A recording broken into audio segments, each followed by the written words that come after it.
Hey everyone, me Kevin here with a quick and late stimulus update. First, if you have not yet, make sure to set your calendar. The presidential debate is today between 9 p.m. Eastern time to 10:30 p.m. It's expected to be a nail biter and it's going to be commercial free. I'm pretty sure Fox is streaming it, probably every news agency. There'll be YouTube channels streaming it. And make sure to subscribe because I'll be breaking down the debate afterwards. I did study speech and debate in high school and in college, so I'm really amped for this. Okay, more importantly, on stimulus. Pelosi just spoke after her 50-minute discussion with Treasury Secretary Mnuchin this morning and said that she is optimistic walking away from that discussion and hopeful that we can get a verbal deal done this week. Remember, we got proposal, now we need verbal deal from Republicans in the White House to be able to vote on this. White House Chief of Staff Mark Meadows said that after Pelosi and Mnuchin spoke, Mnuchin, Meadows, and Trump spoke directly about responding to Nancy Pelosi's stimulus proposal. Also, at this point, it looks like Treasury Secretary Mnuchin tomorrow is going to issue a counteroffer to Democrats' proposal. This is very important because right now there are a lot of House Republicans and senators who are Republicans who are complaining that there's no way Nancy Pelosi's updated HEROES Act will pass. And that's fine. Ignore all of those comments right now. And I'm not trying to say ignore Republicans or ignore Democrats. All I'm saying is pay attention right now to the people with the power. Nancy Pelosi, she's done right now. The ball is in the court of Mark Meadows, Trump, and Mnuchin. That's where we're looking for hints from. It'll be interesting to see if we get any hints during the debate.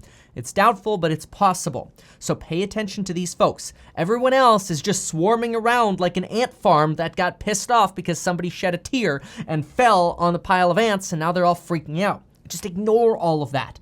And instead of worrying about all of that stuff, just get life insurance in the link down below, which you can get in as little as 5 minutes. And of course, 2 free stocks with Webull. You deposit $100 of your cash, they give you 2 free stocks, and you can go buy stock. Additionally, here's another late report that we have. White House reporters are suggesting that currently there's an agreement on the following: airlines, schools, and PPP funding. However, the following are still up in the air, and the following are kind of the big ones. Stimulus checks. Still up in the air. This is likely because the current language of the proposal allows checks to go to undocumented workers, something that Republicans are not proponents of. State and local government funding. This is probably up in the air as well because the amount is still too high for Republicans to be comfortable with at about $417 billion. Republicans are comfortable closer to $250 to maybe even $300, $275, right around there.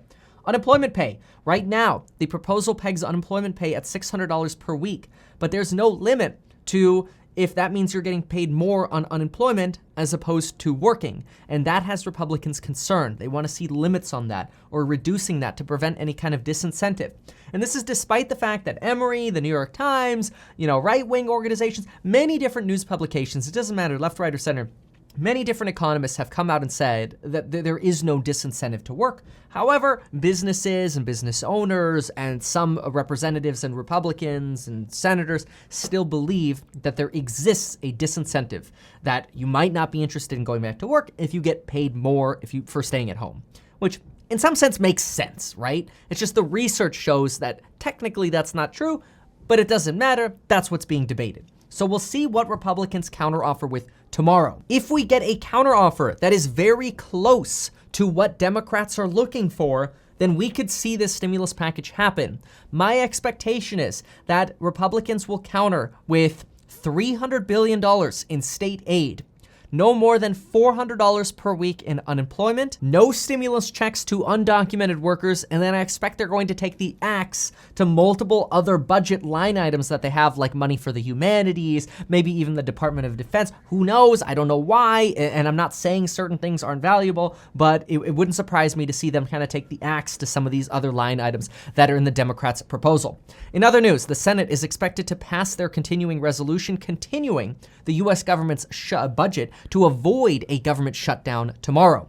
Also, Disney just laid off 28,000 resort workers throughout the U.S. That's an insane amount of workers and represents 12.5% of their workforce. This is a sign that that Super V is not affecting even the biggest companies in our country.